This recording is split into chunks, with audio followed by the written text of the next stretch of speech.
this video, we are going to learn about how to add any buttons in Premiere Pro.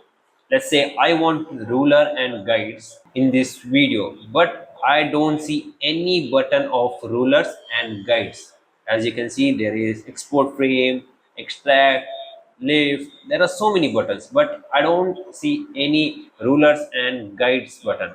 So to add that, go to button editor. As you can see here, you can see the plus mark.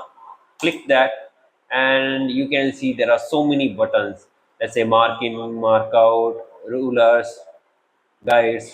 So you just have to do is click that and drag and drop to the button section. That's it, and press OK. So now you can see guides and rulers in the button section. So that's it for today. I will see you in the next one.